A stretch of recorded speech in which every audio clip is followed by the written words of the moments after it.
Nous voilà de retour sur Effervescent, donc dans la partie les jeunes et la politique. On était il y a quelques instants avec Myriam Marcelas. Il y a quelqu'un pour vous, je crois. Donc on s'intéresse toujours aux jeunes et à la politique. Donc on a changé. On était donc, je le disais, avec Myriam Marcelas. Maintenant on a Romain Millard qui est avec nous. Bonjour.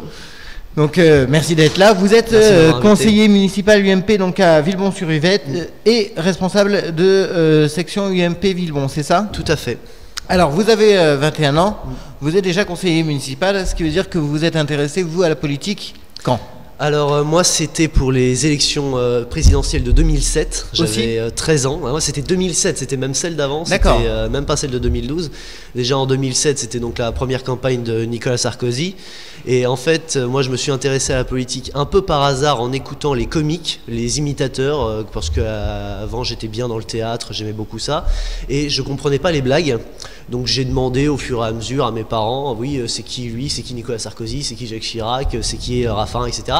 Et je me suis petit à petit intéressé à ça et j'ai été bouleversé par la campagne présidentielle de Nicolas Sarkozy en 2007, les discours qu'il faisait, à 13 ans. À 13 ans, le charisme qu'il dégageait, j'étais époustouflé. Mes parents m'avaient offert une bande dessinée sur Nicolas Sarkozy et j'ai été vraiment stupéfait par son parcours et ça m'a vraiment donné envie de m'engager. En fait, moi j'ai été intéressé à la politique pas par les idées à la base ou par des projets concrets qui sont deux formes pour s'intéresser à la politique. Moi c'était par les individus, par les femmes et par les hommes. Et puis après, l'intérêt pour les idées et pour les projets est venu petit à petit. Alors donc là, on l'a dit, vous êtes conseiller municipal à Villebon-sur-Yvette. Donc Villebon, une ville on va dire plus de droite. Bah plus de droite, pas vraiment en fait, parce que on a une particularité, c'est que le maire est de droite depuis 1983. Ça a été Gérard Nevers, RPR jusqu'en 2003, puis maintenant Dominique Fontenay, divers droite depuis. En revanche, à toutes les élections jusqu'aux européennes de 2014, c'était la gauche qui arrivait en tête. Et là, ça a été un fait un petit peu historique. Pour la première fois, c'est Alain Lamassoure, le candidat UMP, qui arrivait en tête à Villebon, alors que d'habitude, c'est toujours la gauche. Donc c'est une ville très particulière. Et qui a été élu avec 75% des voix. Alors c'est Dominique Fontenay qui a été élu avec 75% des voix au premier tour, puisqu'il y en a avec deux candidats. Alors 75%, c'est 71% pour être plus précis, si je me souviens bien. Donc voilà, une large adhésion au projet du maire sortant. Et donc vous êtes conseiller municipal, est-ce que vous avez en charge des dossiers précis? Oui, alors sur quel thème? Sur la communication. Moi je suis conseiller, pour être tout à fait précis, je vais être conseiller délégué à la communication à partir du 1er juillet parce que moi en fait j'ai eu un parcours un peu particulier. J'ai passé toute l'année 2013-2014 en Californie en échange, mais je voulais quand même participer, être sur une liste, et donc j'ai été voir Dominique Fontenay, je lui ai dit bah voilà, moi j'aime la politique, j'ai envie de m'engager, mais je ne serai pas là pour les élections, mais je reviens 2 mois après je reste, est-ce que est-ce qu'on pourrait travailler quand même ensemble? Il a été vraiment, il m'a fait confiance, il m'a dit oui, il m'a placé dans une position éligible, et il m'a dit je te donnerai la communication. Et voilà, il m'a fait confiance, il a fait confiance à un jeune comme moi, parce qu'il a vu que j'étais motivé. De toute façon, quand on est finalement en politique, quand on est jeune, c'est pas très compliqué d'avoir des responsabilités, il suffit de montrer qu'on est motivé, qu'on en veut, et généralement les gens qui sont déjà en place ne demandent que ça. Alors oui et non, c'est qu'on sait quand même que les personnes qui sont là depuis un certain temps ont quand même du mal à laisser leur place. Ça dépend, je suis tout à fait d'accord avec vous, il y en a, et puis de toute façon ça dépend à un certain niveau. Quand on monte dans les responsabilités, forcément ça devient de plus en plus difficile, mais à la base quand on est un militant ou alors quand on est un peu intéressé à la politique, qu'on est chez soi devant sa télé et qu'on se dit ah dis donc j'aimerais bien en faire mais je sais pas qui contacter, j'aimerais bien faire des trucs mais je sais pas comment ça marche, c'est assez simple, au moins à une basse échelle. Après plus on monte dans la responsabilité, évidemment plus la compétition est rude. Alors la question, vous êtes UMP donc les questions vont être un peu similaires à Myriam Marcelas. Comment vous vivez en tant que jeune le climat actuel à l'UMP? Très mal. C'est-à-dire je suis effondré, dégoûté, déjà depuis 2 ans par la pantalonnade qui est la bataille Fillon-Copé. J'ai été absolument effondré par le scandale Big Malion, par l'ampleur des fraudes de la mafia qui règne dans ce parti qui est le mien. Oui, c'est ce que j'allais dire, c'est votre parti. Oui, c'est mon parti, mais voilà, je veux dire, c'est ça aussi qui est bien quand on est dans un parti politique, en tout cas quand on n'est pas dans un parti caporalisé, on reste libre, et moi j'ai pas honte de dire sur votre antenne que c'est déplorable. C'est déplorable d'avoir des gens qui avaient en charge la gestion de cotisations et de dons de personnes comme vous et moi, et qui en ont fait n'importe quoi. Qui, je sais pas, il y a 10 millions d'euros qui ont disparu, parce qu'elles n'ont pas été dans la campagne de Nicolas Sarkozy, c'est ce que me disait Nathalie Kosciusko-Morizet il n'y a pas longtemps. Je veux dire, on ne peut pas cacher 10 millions comme ça dans une campagne, je veux dire, ça se serait vu. Donc, oui, mais bon, après, il y a des écritures. Il peut y avoir un jeu d'écriture qui fait que... Peut-être, mais toujours est-il que les 10 millions, on ne sait pas où ils sont passés. Les 10 millions, c'est notre argent. C'est l'équivalent de ce qui a été récolté au Sarcoton. Moi, j'ai participé au Sarcoton et je suis dégoûté de voir ce qui est devenu l'argent des cotisations des militants. C'est un manque de respect absolu et une immoralité à laquelle il faut absolument mettre fin. Est-ce qu'on peut vraiment mettre fin, sachant que de toute façon, on va retrouver les mêmes personnes ? Alors déjà, la démission de Jean-François Copé était nécessaire, c'était la première étape. Maintenant, il va y avoir un audit financier qui va être lancé par le Triumvirat pour savoir quelle est la véritable situation de l'UMP. Oui, mais est-ce que vous croyez qu'on va vraiment dire la vraie situation ? J'espère, je l'espère. Et puis de toute façon, c'est dans l'intérêt du Triumvirat qui avait, en tout cas François Fillon et Alain Juppé n'ont jamais été des proches de Jean-François Copé, donc ils ont tout intérêt à épurer le parti pour que ça serve leurs propres ambitions. Oui, mais justement, il y a quand même eu des propos ces derniers temps, justement, de gens qui disaient qu'il fallait en finir avec l'UMP. C'est une option. De toute façon, la famille gaulliste a été la famille politique de France qui a le plus changé de nom en 50 ans. Il y a eu l'UDR, avant il y avait l'UD 5e, il y a eu le RPR, à côté s'est formé l'UDF, puis l'UDI, entre-temps il y a eu l'UMP qui a remplacé le RPR et Démocratie libérale. Donc, dire changer de nom et changer de structure, c'est pas quelque chose à laquelle la droite est étrangère. Oui, mais pour autant, seulement 14 ans après la création de l'UMP, je trouverais ça assez superficiel. Je préfère qu'on garde le nom et... c'est ce que j'allais dire, si c'est juste changer le nom et qu'on retrouve les mêmes personnes. Exactement, exactement. Moi, je préférerais à la limite qu'on garde le nom, mais qu'on fasse ce qui avait été proposé pendant la campagne, par exemple, de Nathalie Kosciusko-Morizet pour la présidence de l'UMP en 2012, qu'on décentralise le parti, qu'on donne davantage de moyens aux fédérations pour faire des affiches, faire des réunions, inviter des gens, parce que les fédérations n'ont plus de moyens, on ne peut plus rien faire. Et donc ça serait beaucoup mieux de réformer l'UMP plutôt que de recréer complètement quelque chose. Mais à côté de ça, il va de toute façon falloir ouvrir l'UMP, changer le message, faire un message beaucoup plus clair, beaucoup plus ouvert que ce que promettait la ligne Buisson. C'est ce que j'allais vous dire. Est-ce que le parti ne s'est pas fait avoir par une ligne ? Oui. Puisque l'objectif quand même de la droitisation, on en parlait tout à l'heure, c'était quand même un peu de siphonner les voix du Front National. On voit que ça ne marche pas. Alors, siphonner les voix du Front National, ça a marché en 2007 avec Nicolas Sarkozy. Mais Nicolas Sarkozy marchait sur ses deux jambes. Il avait le discours ferme sur la sécurité, sur l'immigration, sur la valeur de la nation, qui pouvait plaire à des gens pouvant être tentés par le Front National. Mais de l'autre côté, il parlait d'Europe, il parlait d'économie libérale, il parlait de maîtrise des déficits budgétaires, d'ouverture au monde. Et ça, c'est des choses qui sont davantage sensibles pour des centristes. Donc il marchait sur ses deux jambes. Il avait Henri Guénaud dans son hémisphère droit et Alain Minc dans son hémisphère gauche. Et c'était ça la force de Nicolas Sarkozy en 2007. En 2012, en revanche, alors moi je l'ai pas ressenti comme ça, la droitisation. Moi je l'ai ressenti après, avec Copé. Mais pendant la campagne de Nicolas Sarkozy, il y avait toujours cette idée, on ne touchera pas à l'aide médicale d'État pour les étrangers, même en situation régulière. Ça, contrairement à Jean-François Copé, Nicolas Sarkozy ne voulait pas y toucher. Il continuait à parler d'Europe, même si c'était un Européen critique, c'était un Européen convaincu.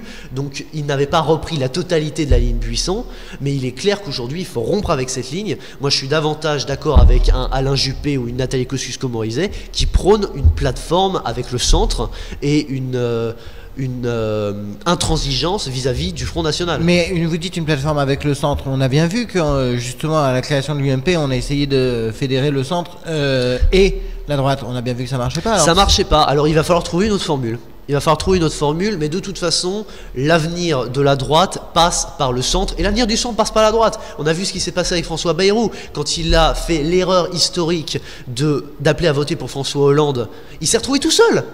Il s'est retrouvé tout seul, et aujourd'hui il le regrette. Aujourd'hui il revient avec des Jean-Louis Borloo, avec des Hervé Morin, avec des Jean-Christophe Lagarde, qui avaient voté Nicolas Sarkozy au 2e tour. Qui avaient voté Nicolas Sarkozy, mais s'il y avait un candidat du centre, ils auraient voté pour un candidat du centre. Oui, mais le centre était désuni en 2012. Là, il commence à se reformer en centre droit. Il n'y a pas d'ambiguïté. Et c'est pour ça que quand je vous dis plateforme, c'est pas forcément de recréer un nouveau parti qui réengloberait l'UMP et l'UDI. En gros, ce serait une super UMP. Ça marchera pas. Mais en revanche, faire un endroit, un lieu, une structure où on pourrait se retrouver, la droite et le centre, pour discuter, pour forger des alliances saines et des alliances équilibrées et pérennes.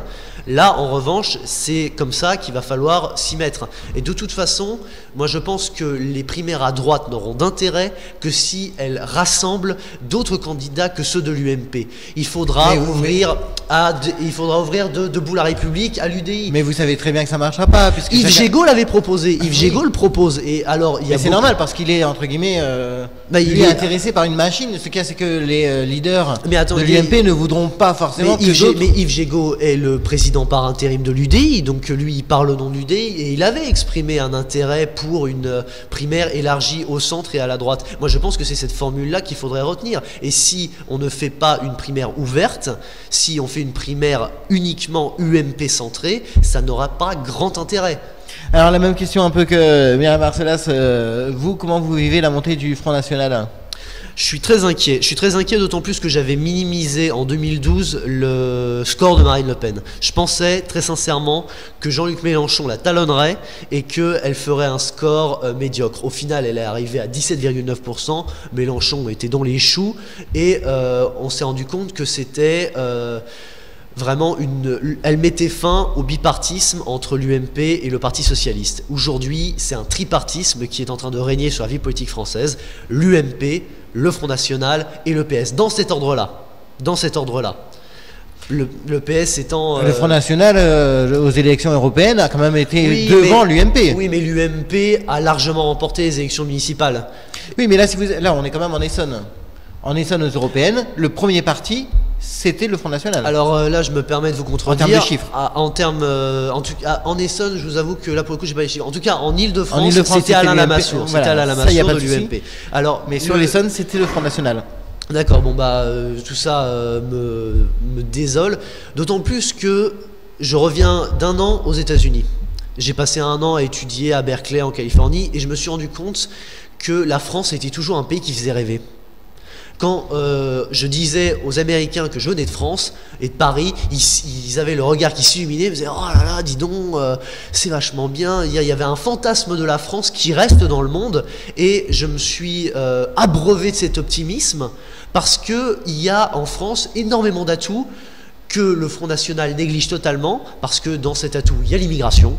L'immigration peut être un atout pour la France tant qu'elle est maîtrisée, et l'Europe est un atout pour la France, c'est la seule voie possible, et je pense sincèrement que l'UMP peut valoriser les atouts de la France, mais pour cela il faut qu'elle ait à nouveau un discours cohérent qui donne envie aux gens de voter UMP, et puis pas forcément de voter UMP, de recroire à nouveau en la France. Vous demandiez tout à l'heure à Myriam si la politique de François Hollande favorisait les jeunes. C'était ma question suivante. Voilà, donc moi je ne vais pas être totalement catégorique. Le chômage des jeunes baisse en ce moment. C'est une... Minime. Oui, mais il baisse. Je veux dire, ça serait un gouvernement UMP, je vous dirais la même chose. Donc je préfère être honnête. Le chômage des jeunes a légèrement... En tout cas, il n'a pas explosé comme en Espagne ou en Grèce, par exemple. Mais c'est avec l'utilisation justement de contrats et de dispositifs... Voilà, alors ces contrats-là sont... utile, mais c'est un pansement c'est une anesthésie, mais qui n'empêche pas de nécessiter une opération. Mais presque de tout temps, que ce soit de gauche ou de droite, on a toujours eu des contrats aidés pour les jeunes. C'est pour ça que je les condamne pas d'avance, mais en tant qu'opposition, je peux être aussi plus critique et plus lucide. Il est clair qu'on a besoin davantage de réformes de structure, notamment en liant davantage l'enseignement primaire et secondaire à l'entreprise. C'est quelque chose de tabou en France, mais il va falloir y venir. Il y a aussi le fait que, moi, ce qui me préoccupe énormément dans la politique de François Hollande, c'est qu'elle n'empêche pas l'exode des jeunes. Les jeunes qui veulent créer une entreprise, les jeunes qui veulent entreprendre, ils partent de France. Oui, mais vous étiez parti pendant un an. Alors, oui, c'était pour des études. C'était pour mieux revenir. Il y en a qui partent définitivement. Il y avait un de mes profs à Sciences Po qui m'avait dit que lorsqu'il avait fait passer l'oral de jeunes pour un master, je ne sais plus quoi, pour un master de finance, tous les jeunes, me disait-il, veulent partir. Veulent aller à Londres, à Berlin, à Francfort, veulent aller aux États-Unis, pas en France. Et ça, c'est terrible. Je veux dire, il y a évidemment pas que les jeunes de grandes écoles. C'est un peu contradictoire ce que vous dites, parce que d'un côté, à l'étranger, l'image de la France apparemment serait bonne, mais en France, l'image n'est pas bonne. C'est pas contradictoire, c'est un paradoxe. Et en France, on a de toute façon la culture de la sinistrose qui date pas d'hier, et on se cantonne dans nos œillères sans voir déjà l'image que les autres ont de nous, et puis sans voir nos atouts et également nos faiblesses, parce qu'on est les premiers à faire la moue quand un hebdomadaire anglais nous critique, Newsweek pour pas le nommer, mais d'un autre côté, voilà, on est les premiers à se taper nous-mêmes sur la tête et à dire oh là, la France est nulle, la France est nulle. Il y a énormément d'atouts et il faut pousser les jeunes à revenir, à repartir, parce que c'est une chance d'aller à l'étranger, mais pour mieux revenir. Et il faut que les entrepreneurs du monde entier aient le sentiment qu'en France, il y a des choses à faire, que les lourdeurs administratives sont du passé. Il va falloir simplifier le code du travail, il faut que ce soit beaucoup plus simple d'embaucher et de débaucher pour que c'est... Oui, mais là, vous allez vous mettre à dos les syndicats.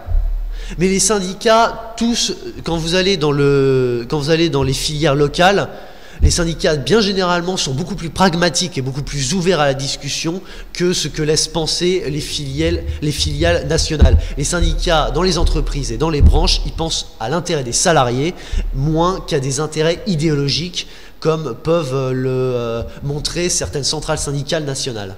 Oui, mais là, on le voit que, justement, puisqu'on parle de syndicalisme, au niveau du grand public, je suis pas sûr que le syndicalisme, en ce moment, il va en poupe avec ce qui se passe au niveau des grèves. Non, et c'est vraiment dommage, parce que les syndicats doivent faire partie, je suis pas un social-démocrate, mais les syndicats doivent faire partie de la discussion avec l'État pour mettre en place les réformes de structure. Si vous avez les syndicats qui appellent à la grève, par exemple, regardez la réforme de la SNCF, la réforme ferroviaire. C'est ce que, voilà, actuellement... Voilà, vous avez les syndicats qui sont contre, il y a une grève de 3 jours reconductible. Qu'est-ce que vous voulez réformer avec ça? Les gens, ils suivent pas. En plus, les gens sont désinformés puisqu'ils écoutent ce que disent les opposants, ils n'écoutent pas les arguments de ceux qui sont pour. Bon, je suis pas nécessairement pour ou contre, j'ai pas d'avis tranché là-dessus, je suis pas un expert. Mais enfin, toujours est-il qu'il faut entendre les arguments des deux côtés. Et les syndicats doivent être moins une force d'opposition qu'une force de protection. Et le problème, c'est que c'est aujourd'hui trop souvent une force d'opposition sur des critères idéologiques et au mépris des intérêts des salariés. Par exemple, le travail du dimanche. Quand on voit des salariés et des petits patrons qui manifestent pour pouvoir bosser le dimanche, les gilets jaunes, je crois qu'ils s'appelaient. Oui, voilà, il y a tellement de... Non, contre les syndicats... les gilets jaunes, c'est les rythmes scolaires. Ah, c'était les rythmes scolaires. Moi, vous voyez, même moi, je mélange. Les pigeons, enfin, il y en a plein. Oui, voilà, donc quand vous voyez une opposition entre les salariés et les syndicats, il y a bien quelque chose qui ne marche pas. Quand 6% des salariés sont syndiqués, 6%, c'est dramatique. Le syndicalisme est en baisse partout en Europe, mais en France, c'est dramatique. Il faut renouveler le syndicalisme. En Belgique, l'avantage, c'est qu'il est obligatoire. Et ben, c'est quelque chose à laquelle il faudrait penser. Moi, je ne suis pas du tout fermé à cette hypothèse. Au contraire, si ça pousse les gens à s'intéresser un peu plus au syndicalisme et si ça responsabilise davantage les syndicats, puisque pour le coup, ils seraient plus représentatifs, ils auraient davantage de comptes à rendre, peut-être que enfin, on aurait un syndicalisme mature en France, ce que l'on n'a jamais eu dans notre histoire. Alors, on parlait tout à l'heure justement de l'engagement des jeunes en politique. Qu'est-ce qu'il faudrait faire éventuellement pour intéresser les jeunes à la politique? Des nouvelles têtes. Il faut des nouvelles têtes. Alors, il y en a dans tous les partis. et le plus dramatique, c'est que les nouvelles têtes émergent le plus au Front National. C'est dramatique. Pourtant, il y a des cadras, des trentenaires qui sont pleins de talent. Je vais prêcher pour ma paroisse, mais à l'UMP... Vous n'êtes pas trentenaire? Non, je suis pas trentenaire, non, pas encore. Non, je précise pour ma paroisse, l'UMP. Il y a des gens comme Nathalie Kosciusko-Morizet, Bruno Le Maire, François Baroin, Valérie Pécresse, pour lesquels j'ai beaucoup d'admiration. Et ces gens-là sont le renouveau de la politique. Et il faut qu'ils... Robin Reda, voilà, parfait, exactement. Robin Reda, c'est un exemple. En plus, je le connais un petit peu. Oui, c'est quelqu'un pour lequel j'ai beaucoup d'admiration. Le parcours qu'il a est vraiment force l'admiration. Donc il faut des nouvelles têtes. Il faut des nouvelles têtes, et puis il faut aussi des nouvelles idées, et puis il faut une nouvelle pratique de la politique. On est entré dans l'ère de l'horizontalité. La verticalité, le message du chef vers la base, ça ne peut plus totalement marcher comme ça. Et d'ailleurs, on le voit bien, s'il y a une telle crise du leadership à l'UMP, mais pas seulement, c'est parce que l'idée d'un chef tout-puissant qui décide de tout et qui s'impose directement à la base, sans passer par les seconds couteaux, on va dire, sans passer par les chapeaux à plumes, ça ne marche plus. Oui, mais alors dans ce cas-là, vous allez à l'encontre de ce que vous disiez au début, puisque au début de l'interview, vous disiez que vous étiez intéressé par un homme. Et là, vous dites qu'il faut pas une seule personnalité. Oui, c'est vrai, j'ai évolué. Et c'est justement en étudiant les idées, en étudiant les projets concrets que je me suis rendu compte que, évidemment, il faudra toujours un chef. Moi, je suis un peu bonapartiste dans ma culture politique. Donc, j'aime bien cette idée d'avoir un chef qui guide, qui montre la voie et qui rend des comptes.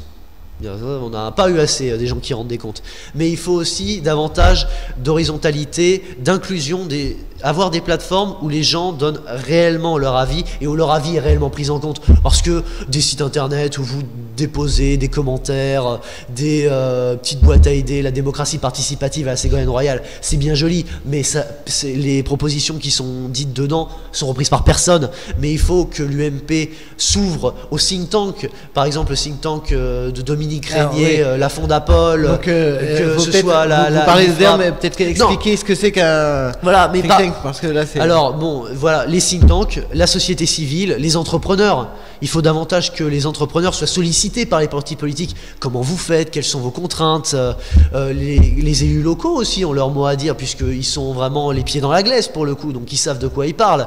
Les artistes, les policiers, enfin bref, tous les gens de la société civile, les gens comme vous et moi, doivent prendre davantage de place, pas forcément en tant que militants, mais en tant que corps composé, corps intermédiaire, comme par exemple les think tanks, les associations.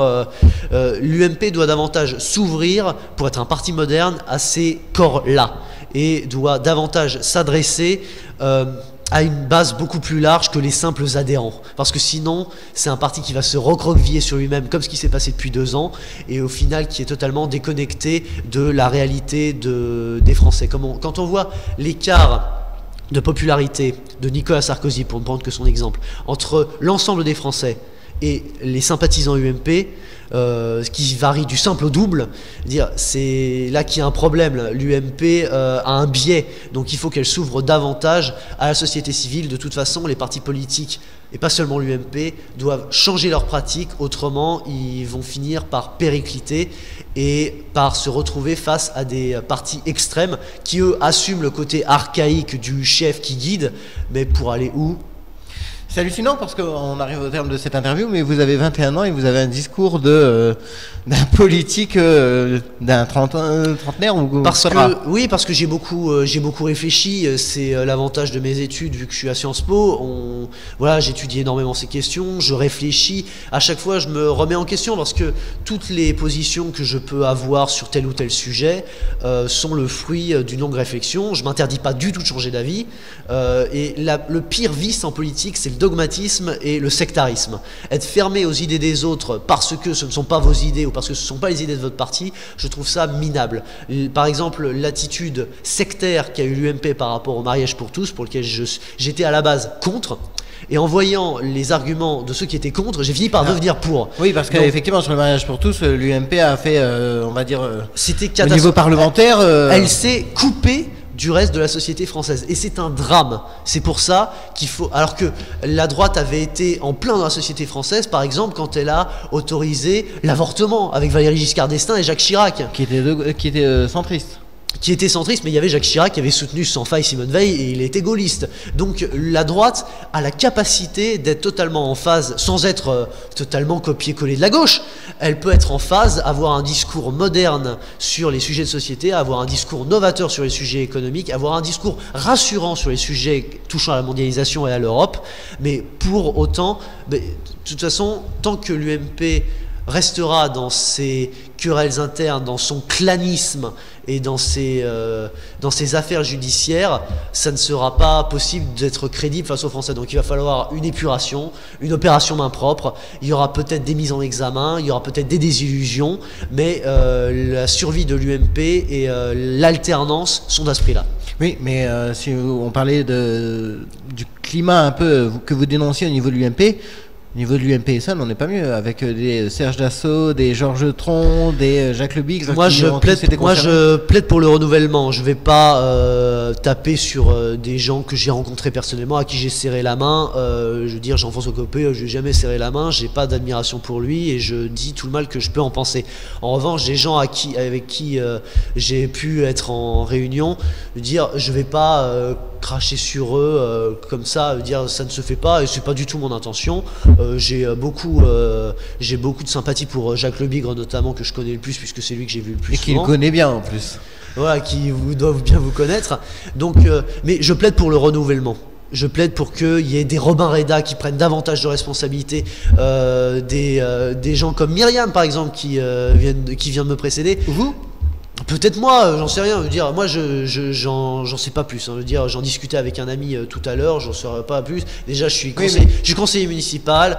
C'est une nouvelle tâche qui me passionne. Après, oui, moi, je serais très intéressé pour aider l'UMP à se renouveler, en tout cas à l'échelle de l'Essonne. Oui, bien sûr, je le cache pas. C'est ce que j'allais dire. Vous avez obligatoirement, quand on se lance en politique, vous avez des ambitions. Oui, tout à fait. J'ai des ambitions. Mais après, si les ambitions, ça consiste simplement à dire moi, ça sert à rien et les gens n'en veulent plus. Il faut, ce que disait Nathalie Kosciusko-Morizet, maintenant il faut du collectif avec un leadership, quelqu'un d'identifiable qui en décompte, mais il faut davantage de collectif. Vous me parliez plusieurs fois de Nathalie Kosciusko-Morizet. Vu que c'est ma députée et ma ancienne responsable de circonscription. Est-ce que vous croyez qu'elle a vraiment reflété une bonne image en étant candidate à la mairie de Paris et en gardant son poste de députée de la Circo de l'Essonne ? C'était un choix personnel. Stratégique. C'était un choix, stratégique aussi. Je vous avoue que moi, sentimentalement, j'aurais préféré qu'elle reste en Essonne. Qu'elle prenne la présidence de l'Essonne, de l'UMP Essonne, et qu'elle refonde cette UMP à l'échelle locale. Elle a décidé d'un autre choix. Je l'ai soutenue à Paris. Je regrette qu'elle n'ait pas gagné, et c'est d'ailleurs bien souvent à cause de des querelles internes à la droite parisienne qui ont été absolument lamentables. Mais après, Nathalie Kosciusko-Morizet a une grande cohérence dans ses choix, et on peut pas lui faire le reproche d'assumer ses responsabilités et d'être cohérente. Par exemple, quand elle s'est présentée à la mairie de Paris, elle a tout de suite démissionné de la mairie de Longjumeau. Oui, mais elle est restée députée de oui, mais rien ne l'y obligeait. Et elle a voulu rester députée de la circonscription. Parce que ça lui permettait une vitrine au niveau de l'Assemblée nationale. Tout à fait, oui. Assumons les choses. Et puis elle a des projets à porter, elle a des projets à aider au sein de l'Assemblée nationale, parce qu'elle s'est engagée aussi auprès d'élus qui, eux, ne l'ont pas élue pour 2 ans, mais pour 5 ans. Enfin des élus et des électeurs. Donc elle reste ancrée dans l'Essonne. J'avais une réunion avec elle pas plus tard que ce matin pour vous dire, j'étais assez agréablement surpris de la voir dans cette réunion, parce que je me disais, voilà, elle part à Paris, elle va nous laisser. Au final, elle était toujours là, fidèle au rendez-vous, et donc ça montre qu'on peut avoir été à Paris et pour autant rester en Essonne. En même temps, il n'y a que 20 km de distance, hein, donc c'est pas comme si on était au temps des années Chirac où on est maire de Paris et implanté en Corrèze. Robin Miard, un mot de la fin ? Engagez-vous, c'est pas difficile, c'est exaltant, et même si ça donne pas vraiment envie avec le contexte national en ce moment, quand on est entre jeunes, on peut parler librement, on se fait des réunions, on se fait des collages, des affichages, on peut rencontrer des gens extrêmement intéressants, et donc ça vaut le coup d'être engagé en politique. Et même si on peut être désespéré des politiques, il faut jamais désespérer de la politique.